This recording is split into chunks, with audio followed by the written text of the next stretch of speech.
Bonjour, bienvenue dans Femmes et Pouvoir, l'émission qui met en lumière des femmes qui savent lier pouvoir et féminité, mais surtout l'émission des femmes qui osent changer le monde. Notre invitée du jour s'appelle Habiba Koné. Bonjour Habiba. Bonjour madame. Merci beaucoup d'avoir accepté notre invitation. Avec plaisir. Alors vous êtes commissaire scolaire à la circonscription Saint-Laurent-Ouest à Montréal. Vous êtes vice-président du comité exécutif et vous êtes aussi membre du comité de vérification, finances et organisation scolaire. Oui. Madame Koné, que signifie pour vous le mot pouvoir? C'est la capacité de pouvoir faire des choses pour les gens. Et à ce mot pouvoir, j'ajouterais la possibilité, parce qu'on peut avoir le pouvoir, mais est-ce qu'on a la capacité, est-ce qu'on a la possibilité de le faire? Peut-être que dans la discussion, oui, je vous expliquerai un peu plus ce que je veux dire entre la capacité et la possibilité. Voilà. Mais normalement, si on a la capacité, on a la possibilité de tout faire, non? Pas forcément. On se dit, je suis capable de faire telle chose. Comme en politique, j'aime la politique. Et j'écoutais une dame, une de nos politiciennes, dire que oui, les femmes n'aiment pas aller en politique. J'ai dit, bon, moi j'aime la politique et je veux faire de la politique. Mais je n'ai pas la possibilité de le faire parce qu'on ne m'accepte pas. Pas parce que je ne veux pas. C'est ça que j'ai dit. Il y a des critères bien définis. Alors quand on me dit, les femmes n'aiment pas aller en politique, il faut aller les chercher, ça dépend de quelle femme. Il faut viser celles qui ont envie d'y aller. Mais quand vous dites on ne m'accepte pas, est-ce que c'est lié au fait que vous êtes noire, que vous êtes d'origine africaine, ou c'est quoi le problème? Parce que vous êtes quand même extrêmement engagé sur votre circonscription, sur votre, sur votre ville et encore plus sur la communauté, puisque ici ça fonctionne quand même beaucoup sur la base des communautés. Oui, je le dis parce que j'ai vécu des faits. C'est pas pour... Bien sûr. Parce que je ne suis pas la personne à culpabiliser qui que ce soit. Oui, tout à fait. Mais sauf que quand ça arrive, il faut le dire aussi. Absolument. J'entends certaines Africaines qui disent « Oh, moi, je fais ce que je veux. » J'ai dit « D'accord, mais dépend du domaine dans lequel vous êtes. » Moi, je ne suis pas arrivée où je suis parce que je vais baisser les bras, là. Mais on arrive à certains niveaux où on ne peut pas. Parce qu'on ne nous donne pas l'occasion de le faire. Pourquoi est-ce qu'on parle maintenant de donner la possibilité aux femmes d'être sur des conseils d'administration pour qu'il y ait diversité, problème de diversité? Oui. C'est ça aussi. C'est pas parce que les femmes ne veulent pas. Oui. Voilà. Et quand je voulais me présenter dans mon secteur comme au municipal, par exemple. Parce qu'il y avait malheureusement, un ami qui est décédé, qui était conseiller municipal, donc je voulais le remplacer. Et je vais voir la personne indiquée, je lui dis, ben, moi ça m'intéresse. Il me dit, oh, vous savez, dans notre communauté, on ne peut pas vous accepter, peut-être que vous êtes femme d'abord, et puis vous êtes noire. Bah, d'accord. Il vous l'a dit directement comme ça? Directement, il ne l'a pas caché. Je dis, ok, merci. Et je ne l'invente pas. La même chose arrive à Madame Anglade. Oui. Voilà. Oui. Donc je ne l'invente pas. Qui pourtant est engagée depuis tant d'années et qui a occupé des fonctions ministérielles mais et oui, Madame Anglade, moi je l'ai déjà rencontrée, c'est une femme formidable. Alors, je ne peux pas comprendre. Donc les mentalités sont ont encore la vie dure, c'est oui, ça? Les mentalités ont encore la vie dure, heureusement. Mais je trouve que c'est trop lent. Il y a des gens au moins qui pensent qu'il faut la diversité pour changer ce monde. Et pas seulement la diversité du genre, mais la diversité des origines aussi. Ben oui, quand je parle de diversité, je ne parle pas du genre. Je parle surtout de notre cas, parce que c'est ça qu'on vit le plus souvent. Pas seulement être femme, là, mais il faut qu'il y ait aussi des couleurs. Parce que le Québec, c'est ça, on représente 30% de Montréal, il faut que ça se voit quelque part. Dans nos écoles, par exemple. Absolument. On a quelquefois 2 ou 3 Québécois de souche. Le reste, ce sont des familles qui viennent immigrantes. Mais il faut que ces familles immigrantes voient dans nos directions d'école dans nos dirigeants, les directeurs adjoints, les directeurs. Heureusement, la ville de Laval a un directeur noir. Il n'est pas africain, je crois qu'il est haïtien. Mais au moins, ça montre qu'on peut arriver. Que c'est possible. Mais comment se fait-il, parce que de Montréal et le Québec restent encore, au niveau des statistiques, une des meilleures. Québec, c'est une des meilleures provinces où il fait bon vivre. Montréal, c'est la deuxième ou la 8e meilleure ville du monde. Et malgré ça, c'est des sujets dont on parlait il y a de très très nombreuses années, et ça reste encore des sujets d'actualité, parce que si on vous a dit ça, je trouve quand même que c'est de façon aussi directe, ça a au moins le mérite d'avoir été clair. Oui, au moins ça a été clair. Mais on l'a dit, et tout le monde veut parler de diversité. Tout le monde veut de diversité, mais qui l'applique? Est-ce qu'il y a une sanction quand il n'y a pas de diversité dans votre entreprise? Non. Il y a une loi qui a été votée, équité. Qui l'applique? Quelle est la sanction qui vient avec? Il n'y a pas. Comment est-ce que vous pouvez parler de diversité si vous ne l'appliquez pas? Est-ce qu'il y a peut-être un déficit d'information et de formation auprès des personnes concernées? J'essaie de faire un peu l'avocate du diable. Oui, je comprends. Vous savez comment les Africains aiment l'école. Alors... D'ailleurs, c'est prouvé que les taux de réussite des enfants issus de l'immigration sont 2 fois plus élevés que les taux de réussite des Québécois de souche. On a notre commission scolaire. Les immigrants, c'est eux qui réussissent le mieux. Alors, comment se fait-il qu'ils réussissent le mieux à l'école et que quand ils sortent de là, ils n'ont pas de travail? On doit se poser des questions. Ce sont des pertes, non seulement pour ces immigrants, mais pour le Québec. Absolument. Parce que quelqu'un qui ne travaille pas, il ne peut pas contribuer à la vie de la cité tout court. Non, il ne peut pas. Et c'est vraiment dommage. C'est vraiment dommage. Est-ce que ça peut être aussi une des raisons qui contribue à ce qu'il y ait un taux de divorce aussi élevé au sein des familles immigrantes? Parce que c'est un des sujets que j'ai eu à travailler quand je suis arrivée. Et la raison qu'on m'a donnée, c'est que les femmes ont trouvé beaucoup plus de liberté qu'elles n'avaient dans leur pays d'origine. Je ne pense pas que ce soit que ça. Je pense qu'il doit y avoir d'autres raisons. Il n'y a pas que ça. C'est vrai que nos hommes en Afrique, ce sont des rois. Oui, ont pris de très mauvaises habitudes. Oui, mais je ne pense pas que ce soit la raison. Parce que le monsieur qui a l'habitude d'avoir un salaire décent, il arrive ici, il est incapable d'avoir un salaire. D'abord, il faut se trouver le travail. Et vous savez ce que c'est quand vous n'avez pas de travail? Personne ne vous respecte, même pas vos enfants, parce que vous êtes incapable de leur donner ce qu'ils ont besoin. Alors c'est là que ça... Ils sont frustrés et cette frustration ressort dans le foyer. On me parle de la mentalité, comment dirais-je, la maladie mentale.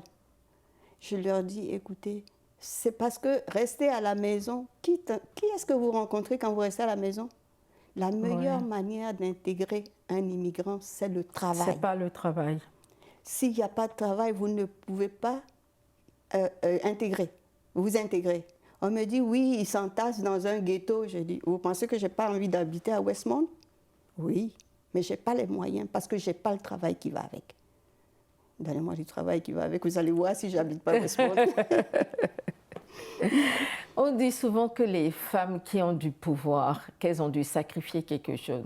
Vous, qu'est-ce que vous avez sacrifié pour arriver là où vous êtes aujourd'hui?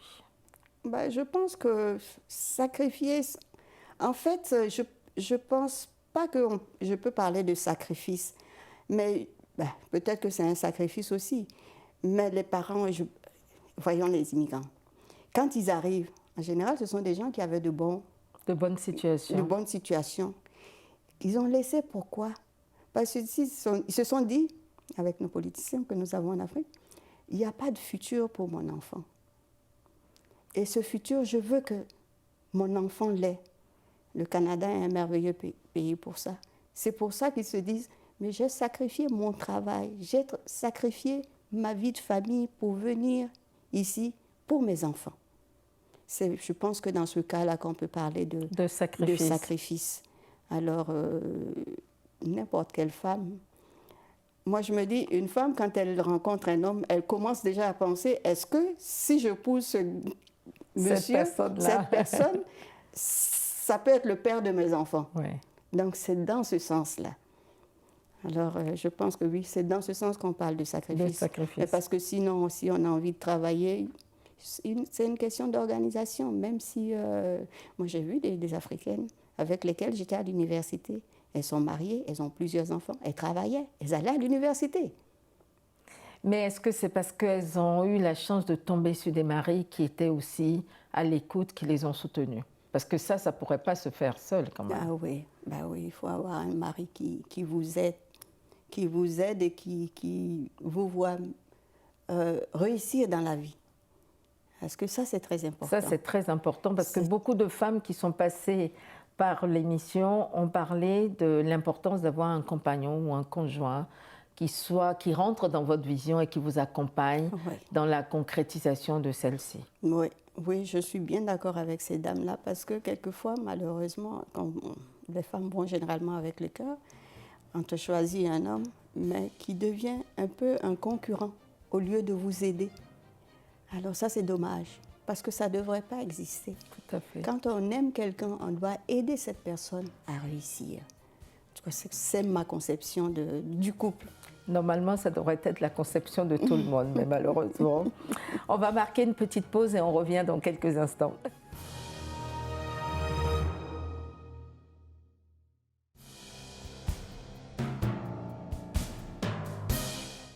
Nous sommes de retour avec Habiba Koné où nous parlions de l'équilibre vie privée, vie familiale, le rôle des messieurs dans la réussite ou dans l'ascension des femmes dans les instances de pouvoir.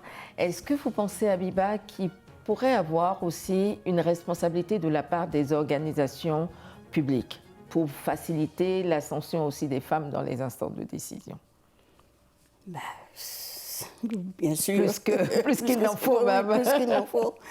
J'ai eu une rencontre avec les anciennes ministres, justement à ce propos, avec groupe de femmes, une institution qui s'occupe des femmes politiques et tout ça.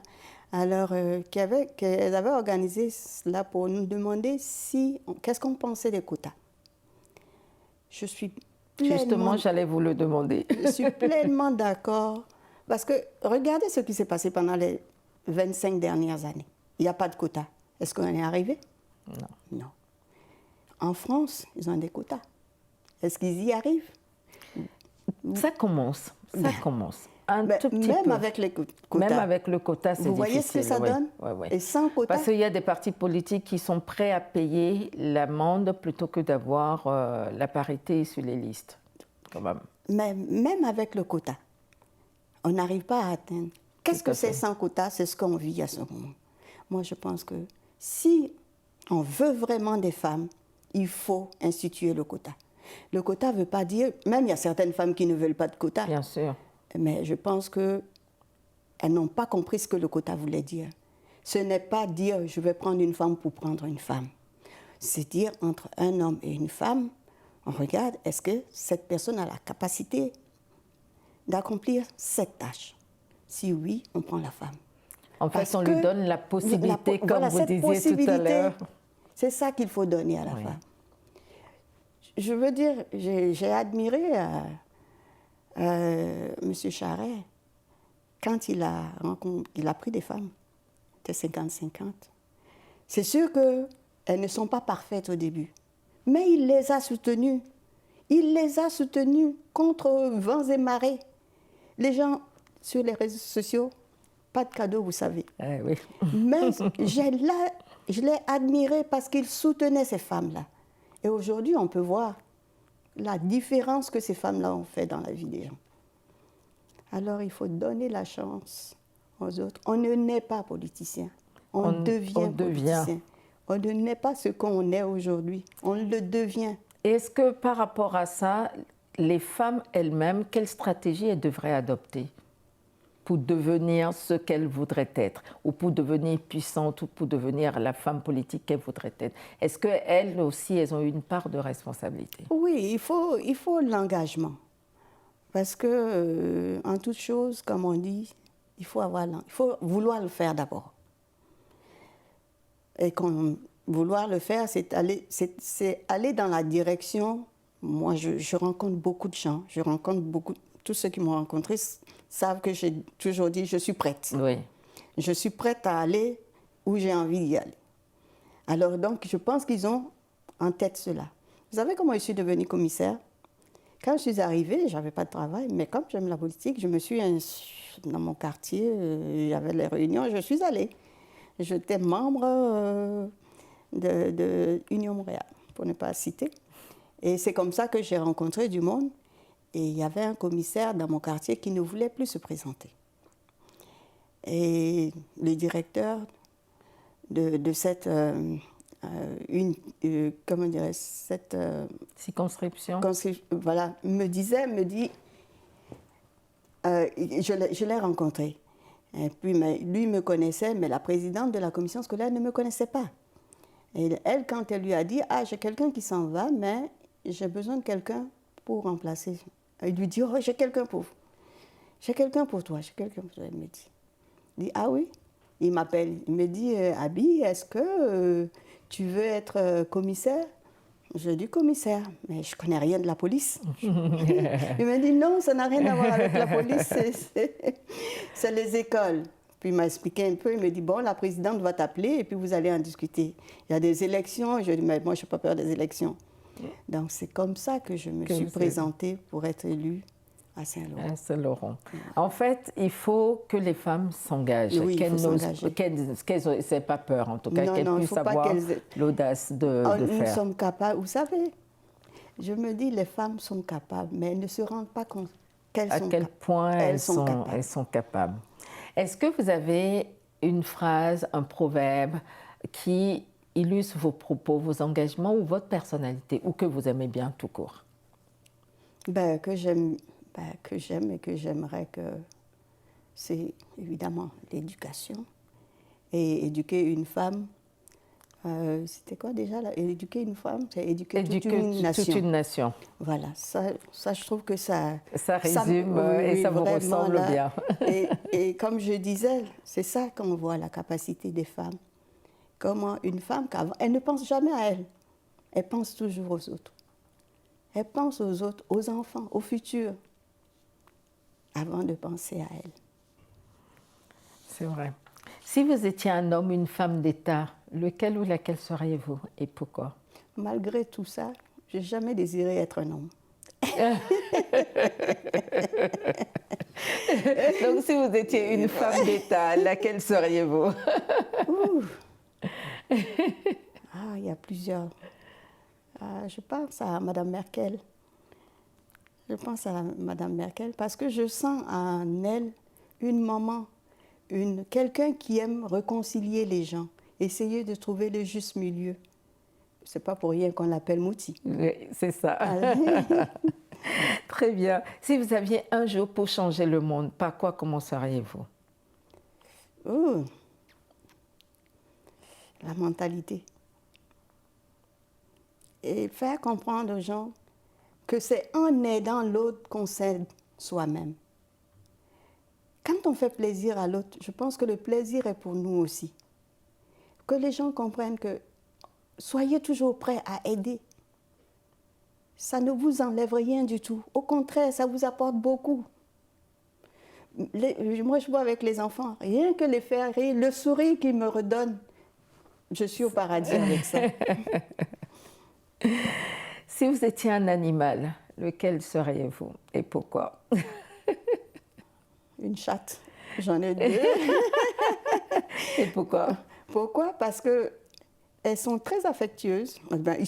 Les chats en général, ils sont affectueux, mais ils sont indépendants en même temps. C'est-à-dire que quand ils n'ont pas envie d'être là, ils sont... Non, ils ne me touchent pas, mais quand ils sont affectueux, ils aiment qu'on les prenne dans les bras et tout ça. Je pense que ça me résume un peu. Si une petite fille regarde cette entrevue et vous dit « Quand je serai grande, je voudrais être Habiba Koné », vous lui diriez quoi? Il y en a plusieurs qui me l'ont dit déjà.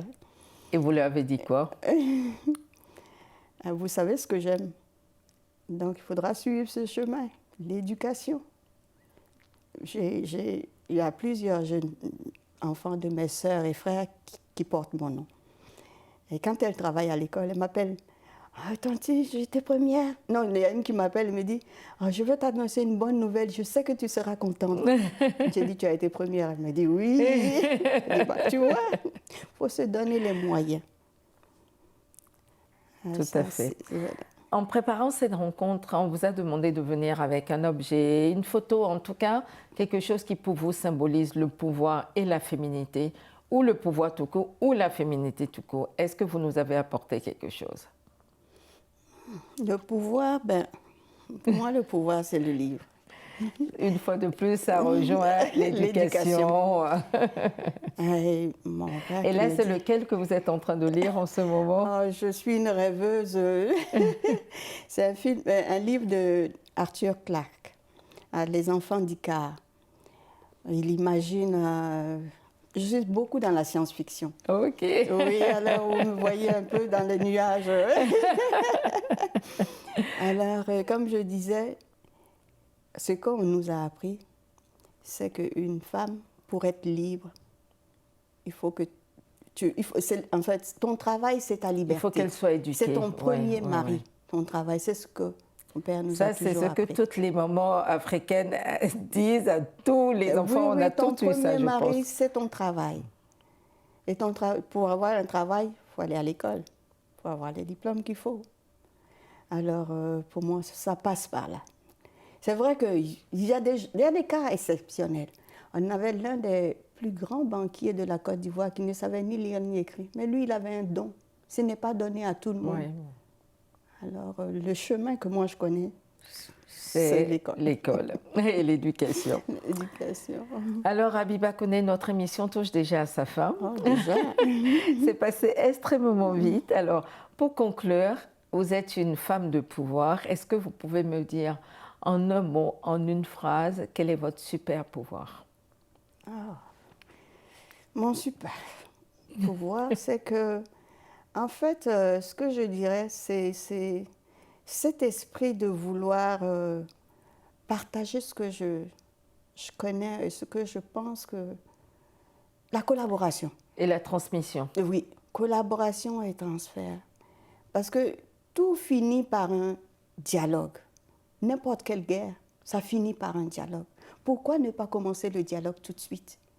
Essayer de réconcilier pour qu'on arrive à quelque chose de positif. Au lieu de détruire pour essayer de reconstruire après. Donc c'est vraiment anticiper, prévenir. Plutôt que de guérir en fait. Voilà. Alors, dans ce chemin, vous êtes toujours sûr que je vais aller. Très bien, mais merci beaucoup Habiba Koné, merci pour ce moment de partage, des choses qui vous tiennent à cœur et surtout pour tout votre engagement par rapport à la jeune génération, par rapport aux immigrants qui arrivent et par rapport à l'éducation de tous les enfants qui passent par votre circonscription. Vraiment un grand merci. Oui, c'est ce que je leur dis, tous les enfants pour moi méritent cela, qu'importe d'où ils viennent. Merci beaucoup, Madame Da Silva, pour cette invitation. Ça sera le mot de la fin. Merci. C'était Femmes et Pouvoir, l'émission des femmes qui savent lier pouvoir et féminité. Si cette émission vous a plu, n'hésitez pas à nous soutenir en allant sur tous nos réseaux sociaux, Facebook, Instagram, Twitter, LinkedIn, mais aussi sur la chaîne www.femmesetpouvoir.tv et bien évidemment sur YouTube. Je vous dis à très bientôt. Merci.